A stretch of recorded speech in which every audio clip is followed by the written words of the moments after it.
चलिए सीधे आपको लिए चलते हैं पश्चिम बंगाल के बैरकपुर, जहां पीएम मोदी सभा को संबोधित कर रहे हैं। है क्या साथियों, टीएमसी कांग्रेस के इंडिया अलायंस ने तुष्टीकरण और वोट बैंक की पॉलिटिक्स के आगे घुटने टेक दिए हैं। कांग्रेस और इंडिया अलायंस के लोग कहते हैं कि मोदी के खिलाफ वोट जिहाद करो, वोट जिहाद। यहां टीएमसी के एमएलए ने कहा है कि हिंदुओं को भगीरथी में बहा देंगे। सोचिए, इतनी हिम्मत, इतना साहस, ये सब किसके सहारे हो रहा है?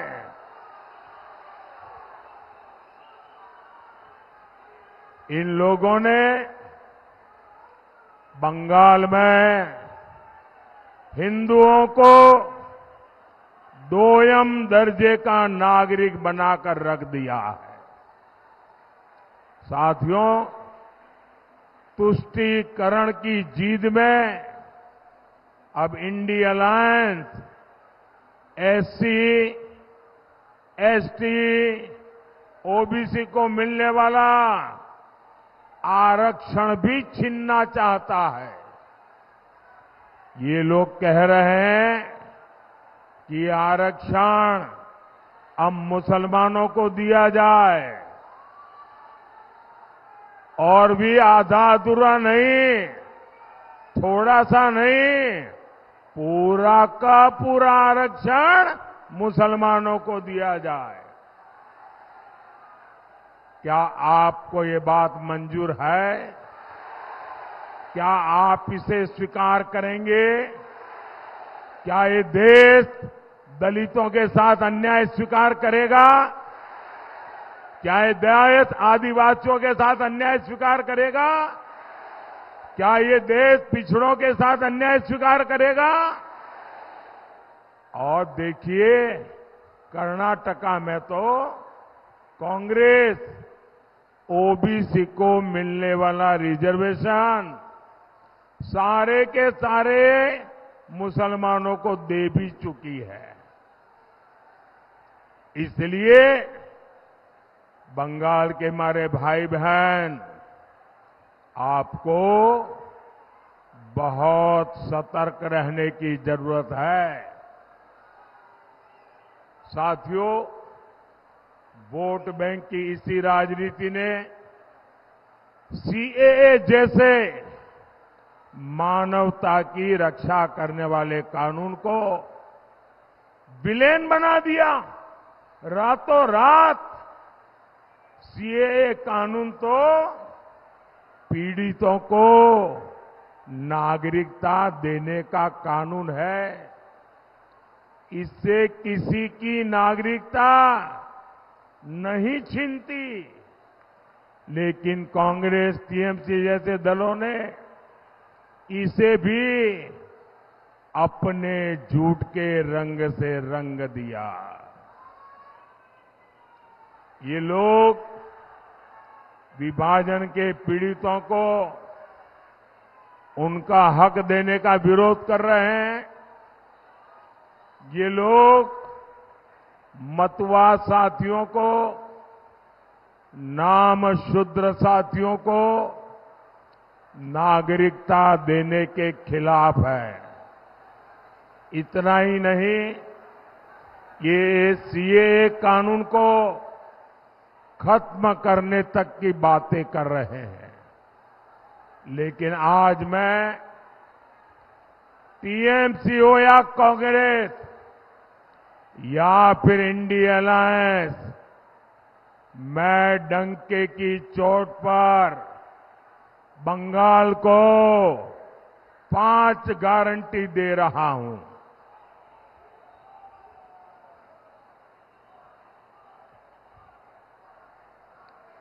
5 गारंटी दे रहा हूं। जब तक मोदी है,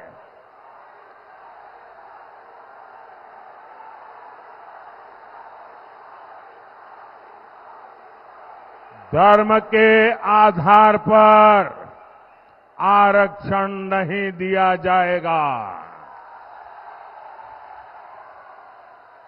दूसरी गारंटी, जब तक मोदी है, एससी, एसटी, ओबीसी का आरक्षण कोई खत्म नहीं कर पाएगा। तीसरी गारंटी, जब तक मोदी है, रामनवमी मनाने से, भगवान राम की पूजा से कोई आपको रोक नहीं पाएगा। चौथी गारंटी, जब तक मोदी है, राम मंदिर पर सुप्रीम कोर्ट का जो फैसला है, उस फैसले को कोई पलट नहीं पाएगा। और 5वीं गारंटी, जब तक मोदी है, सीएए कानून को भी कोई रद्द नहीं कर पाएगा। और आप जानते हैं, मोदी की गारंटी यानी गारंटी पूरा होने की गारंटी।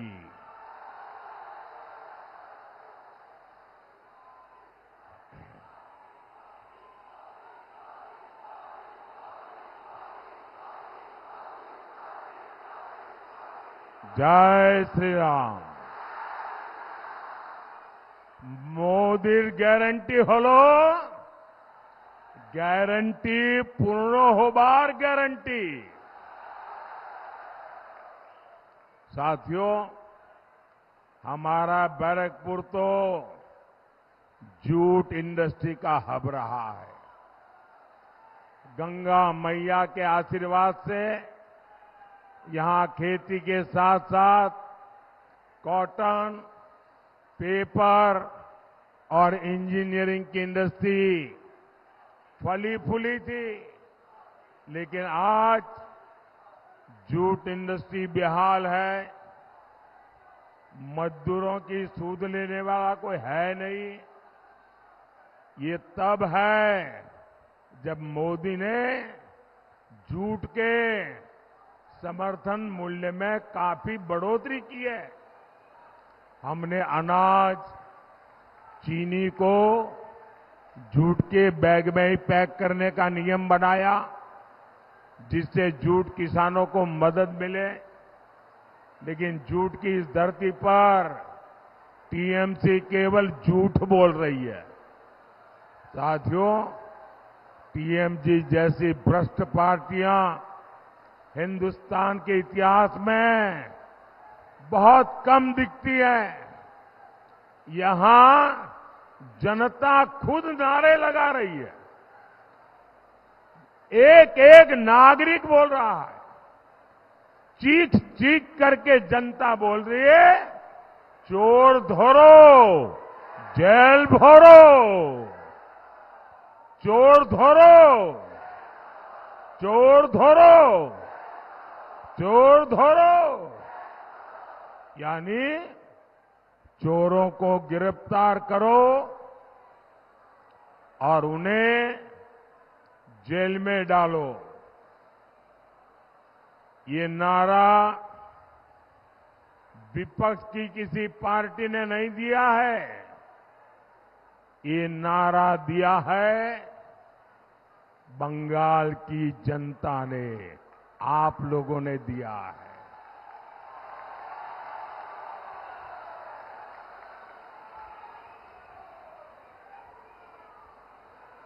साथियों, मैं एक जानकारी आपको देता हूं, जरा ध्यान से सुनिए। कुछ साल पहले टीएमसी सरकार पर सीएजी की रिपोर्ट आई थी। आप कल्पना कर सकते हैं कि उस रिपोर्ट में क्या कहा गया?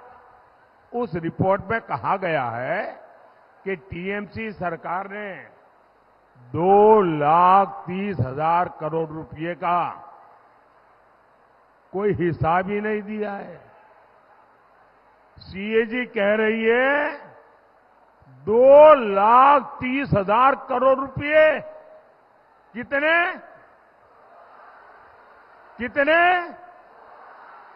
2,30,000 करोड़ रुपए।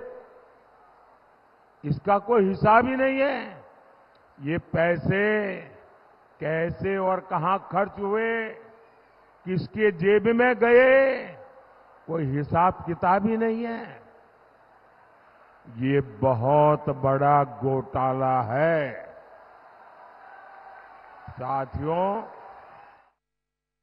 तो इसी थी तस्वीरें आप देख रहे थे पश्चिम बंगाल से। पीएम मोदी सभा को संबोधित कर विपक्ष पर जमकर निशाना साधते हुए भी नजर आए। चलिए आगे बढ़ेंगे। 13 मई को लोकसभा चुनाव के चौथे चरण के तहत मतदान होना है, जिसमें एमपी की भी 8 सीटें शामिल हैं। इन 8 सीटों में इंदौर लोकसभा सीट पर कल ही वोटिंग होनी है, जहां तैयारियां जोरों शोरों से हैं। मतदान सामग्री का वितरण पोलिंग बूथ्स के लिए शुरू हो गया है। क्या कुछ तैयारियां चल रही हैं? मतदान सामग्री वितरण के स्टेडियम में जायजा लिया है हमारे संवाददाता पुनीत विजयवर्गीय ने।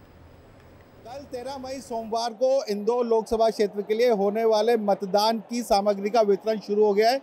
हम मौजूद हैं नेहरू स्टेडियम में। यहाँ पर 3 बड़े बड़े डोम बनाए गए हैं। इन 3 डोम में 172 सेक्टर बनाकर मतदान सामग्री का वितरण किया जा रहा है। यहाँ से 2677 मतदान केंद्रों के लिए मतदान सामग्री का वितरण किया जा रहा है। इसमें एक विधानसभा क्षेत्र महू धार लोकसभा का है, उसका भी सामग्री वितरण यहीं से ही किया जा रहा है। सुबह 6 बजे से मतदान सामग्री का वितरण शुरू किया गया है। नेहरू स्टेडियम में 10,708 मतदान दल के सदस्य मतदान सामग्री प्राप्त कर लगभग 750 वाहनों से मतदान केंद्रों की ओर रवाना होंगे। इसका उन्हें प्रशिक्षण भी दिया जा चुका है। इंदौर संसदीय क्षेत्र के 8 विधानसभा क्षेत्रों के साथ धार के क्षेत्र का महू की सामग्री भी यहां से वितरित की जा रही है। L1, L2, L3, L4 के कर्मचारी के रूप में कुल 688 कर्मचारी रहेंगे। 860 सहायकों को नियुक्त भी किया गया है। तो यह पहली बार है जब इस तरह से सेक्टर की व्यवस्था की गई है। हर एक मशीन, हर एक वीवीपैट को व्यवस्थित रखा गया है।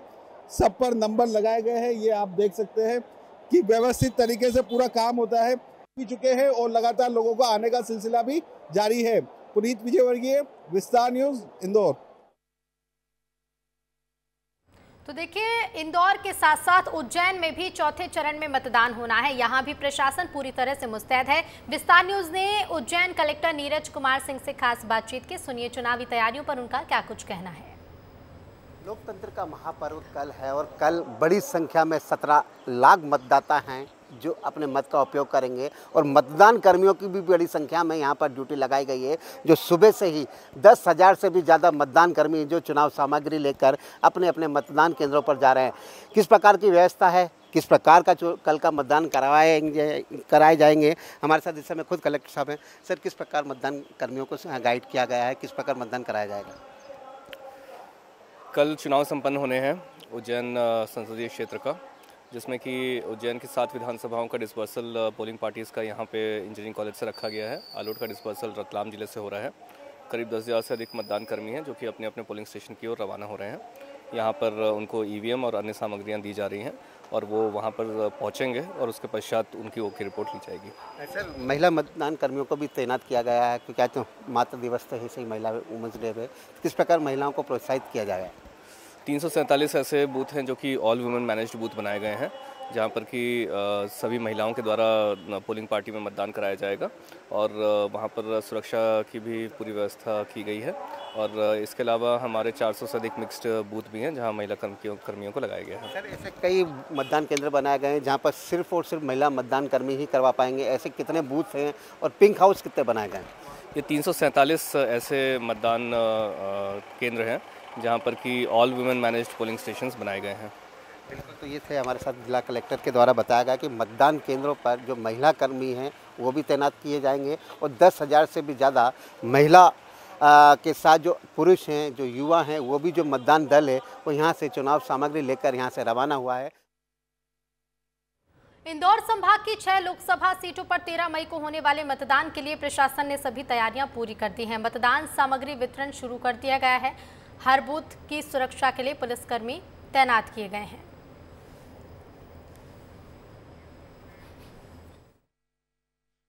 13 मई सोमवार को होने वाले लोकसभा चुनाव के मतदान के लिए इंदौर संभाग पूरी तरह से तैयार है और इस पर चर्चा करने के लिए हमारे साथ संभाग आयुक्त दीपक सिंह मौजूद है। हम उनसे चर्चा करेंगे। सर, बहुत महत्वपूर्ण ये चुनाव है, किस तरह की तैयारी है हमारे पूरे संभाग के लिए? आज जैसा आप देख रहे हैं कि इंदौर संभाग के जो लोकसभा क्षेत्र हैं, इंदौर, धार, झाबुआ, खरगोन और खंडवा, सभी जगह मतदान दलों को रवाना किया जा रहा है। सामग्री वितरण का कार्य चालू है। आज शाम तक मतदान केंद्र पर अपने सभी मतदान दल सामग्री और सिक्योरिटी फोर्स के साथ पहुंच जाएंगे। सभी मतदान केंद्रों में आज BLOs के द्वारा अपना मतदान केंद्र सजाओ और मतदान दलों के स्वागत का कार्यक्रम भी आयोजित किया गया है। मतदाताओं को जो मतदाता पर्ची वितरण की गई है उसके साथ उनको आमंत्रण पत्र दिया गया है कि वो अपने मताधिकार का उपयोग करें। पूरे संभाग में शांतिपूर्ण और जो निर्वाचन आयोग के निर्देश हैं उसके अनुसार, नियमानुसार निर्वाचन कराने की पूरी तैयारी हमारे इंदौर संभाग में है। ऐसा कुछ संवेदनशील केंद्र भी होते हैं और अभी पिछले कुछ समय में हमने देखा खंडवा और खरगोन जैसी जगहों पर कुछ इस तरह की गतिविधियां भी देखने को मिली, तो क्या इनसे निपटने की भी पूरी तैयारी कर चुका है प्रशासन? विगत 2-3 महीने में हम लोगों ने बहुत सारी कार्रवाई की हैं, अवैध हथियार पकड़े हैं, जो इस तरह के शरारती और बदमाश तत्व हैं उनको जिला बदर किया है, NSA किया है, प्रतिबंधात्मक जो धाराएं हैं उसमें उनको बाउंड ओवर भी किया गया है। इसके अलावा जो केंद्र से हमको पैरा मिलिट्री फोर्स मिली है, जो हमारा स्टेट का फोर्स है, उनको तैनात किया गया है। हर मतदान केंद्र में कम से कम एक वर्दी वाला अधिकारी और एक स्पेशल पुलिस ऑफिसर लगाए गए हैं। उसके अलावा सेक्टर मजिस्ट्रेट्स हैं, पुलिस की मोबाइल पार्टी हैं। तो हम लोग शांतिपूर्ण चुनाव संपन्न कराएंगे इंदौर संभाग में। तो शांतिपूर्ण मतदान कराने के लिए तैयारियां पूरी हो चुकी है, ऐसा हमें संभाग आयुक्त दीपक सिंह बता रहे हैं। पुनीत विजयवर्गीय, विस्तार न्यूज, इंदौर। आज से मतदान दल मतदान सामग्री लेकर रवाना हो रहे हैं। बुरहानपुर में कलेक्टर भव्या मित्तल ने मतदान दलों को रवाना किया। जिले में 652 मतदान केंद्र बनाए गए हैं। चौथे चरण की मतदान के लिए मतदान दलों को बुरहानपुर से आज रवाना किया गया। हम तस्वीरों में आपको दिखाते हैं कि जो मतदान दल है उनको आज रवाना किया जा रहा है। हम बुरहानपुर की बात करें तो बुरहानपुर में 662 मतदान केंद्र स्थापित किए, जिसमें से नेपानगर विधानसभा की हम बात करें तो 306 है और बुरहानपुर विधानसभा में 346 मतदान केंद्र है। वही हम इसकी मतदान केंद्रों की बात करें तो यहाँ पर क्रिटिकल मतदान केंद्र जो है 116 मतदान केंद्र है और बुरहानपुर जिले की हम बात करें तो 5,51,001 वोटर्स है। उसमें से पुरुष 2,98,000 है और महिला मतदाता 2,92,000 मतदान है और ये सभी अपने मत का उपयोग करेंगे। देखिए, धीरे धीरे जब मतदान दलों को रवाना किया गया है, कलेक्टर भव्या मित्तल ने अपने यहाँ पर मतदान दलों को रवाना कर दिया है और अब जो है रिजर्व बल जो बचा है उनको रिजर्व में रखा गया है, ताकि कहीं पर भी किसी भी मतदान केंद्र में कुछ किस तरह की समस्या होती है तो वहाँ पर रिजर्व बल को भेजा जाएगा। कैमरा पर्सन काशी के साथ मौसम तड़वी, विस्तार न्यूज, बुरहानपुर। छत्तीसगढ़ में मतगणना की तैयारियों में जुटा निर्वाचन आयोग। 16 मई से कर्मियों को मतगणना का प्रशिक्षण दिया जाएगा। निर्वाचन आयोग ने राष्ट्रीय राज्य मास्टर ट्रेनर को बुलाया है। सहायक रिटर्निंग अफसर, काउंटिंग अफसरों और रिटर्निंग अफसरों को ट्रेनिंग दी जा रही है। तो बता दें, अलग अलग जिलों में अफसरों की ट्रेनिंग होगी। 16 मई से 1302 कर्मचारियों की ड्यूटी लगाई जाएगी। मतगणना में माइक्रो ऑब्जर्वर की देखरेख में अफसर काम करेंगे। छत्तीसगढ़ में मतगणना की तैयारियों में निर्वाचन आयोग जुटा हुआ है। 16 मई से कर्मियों को मतगणना का प्रशिक्षण दिया जाएगा।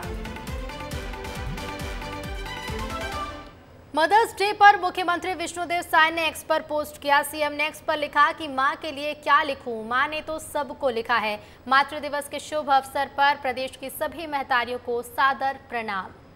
तो छत्तीसगढ़ के सीएम विष्णुदेव साय ने ये पोस्ट किया है सोशल मीडिया एक्स पर और लिखा कि मां के लिए क्या लिखूं, मां ने तो सब लिखा है।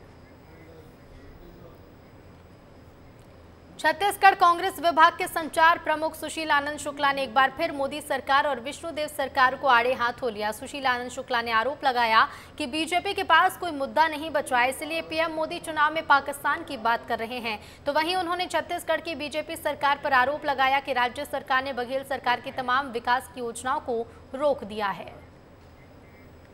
दरअसल इनके पास अब कोई मुद्दे बचे नहीं हैं। 3 चरण के बाद में यह स्पष्ट हो गया कि मोदी जी की विदाई जनता ने सुनिश्चित कर दी है। अब भारतीय जनता पार्टी मीट, मछन, मछली, मंगलसूत्र से लेकर राष्ट्रवाद तक पहुंच गई है। अरे पाकिस्तान का भय हिंदुस्तान को मत दिखाओ। इस देश को पाकिस्तान का भय दिखा के वोट लेने की जो आपकी फितरत है अब नहीं चलने वाली। अब आप महंगाई पे बात करिए, आप बेरोजगारी पे बात करिए, इस पे बात करने का भारतीय जनता पार्टी के पास साहस नहीं है। छत्तीसगढ़ में डबल इंजन की सरकार आए 5 महीने हो गया है। इन 5 महीनों में भारतीय जनता पार्टी की शायद सरकार ने कोई भी ऐसा काम नहीं किया मोदी सरकार के माध्यम से जिससे जनता को फायदा हुआ हो। डबल इंजन की सरकार है और छत्तीसगढ़ में बेरोजगारी भत्ता बंद कर दिया गया। डबल इंजन की सरकार है, महतारी बंधन की तीसरी किस्त अभी भी 80% महिलाओं के खाते में नहीं आई है। डबल इंजन की सरकार है, उसके बाद भी लोगों के राशन में कटौती हो रही है। ये डबल इंजन की सरकार करके सिर्फ और सिर्फ जनता में एक भ्रम पैदा करना चाहते हैं।